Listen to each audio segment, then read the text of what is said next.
د افغانستان پخوانی او د ویسټ انډیز اوسنی روزونکی فیل سیمنز وایي چې افغان لوبډله پیاوړې ده، خو موږ هم قوي پلان لرو چې دوی مات کړو. خو څنګه؟ ولې؟ ویډیو را سره تر پایه وګورئ، په خپله به پوه شئ. ګرانو زړه ته رانږدې مینوالو، یو ځل بیا مو په سلامونو هرکلی کوم. د افغانستان پخوانی او د ویسټ انډیز اوسنی روزونکی فیل سیمنز وایي چې افغان لوبډله یوه پیاوړې لوبډله ده، خو موږ هم ورته قوي پلان جوړ کړی دی. فیل سیمنز چې تر 2019 نړیوال جام پورې د افغانستان ملي لوبډلې مشر روزونکی و، له نړیوال جام پای ته رسېدو وروسته یې له افغانستان کرکټ بورډ سره هم دنده پای ته ورسېده او کرکټ بورډ ورسره قرارداد ته دوام ورنه کړ. نوموړي په وروستیو کې د ویسټ انډیز ملي لوبډلې روزونکی وټاکل شو. فیل سیمنز په خپله وروستۍ مرکه کې ویلي دي چې په اوږو یې دروند مسؤلیت پروت دی او غواړي هغه څه وکړي چې د اوس لپاره ورته اړین دي.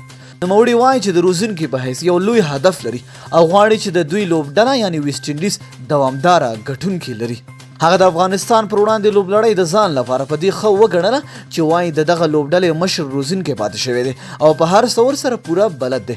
هغه همدارا زیاتوي چې افغان لوبډله پیاوړې لوبډله ده او کولی شي سیالیو لوبډله ته ماته ورکړي، خو په وینا یې چې دوی هم ورته قوي پلان جوړ کړی دی.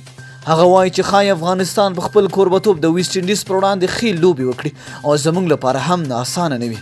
هغه وایي چې موږ د هر څه لپاره چمتو یو چې په لوبه کې به ورسره مخ کیږو. فیل سیمنز وایي چې افغانستان 2 ځلې ویسټ انډیز ته ماته ورکړه، نو دی د افغانستان لوبډلې روزونکی و، خو اوس وایي چې د ویسټ انډیز لوبډلې روزونکی دی او دا ځل باید چې هر څه برعکس وویني.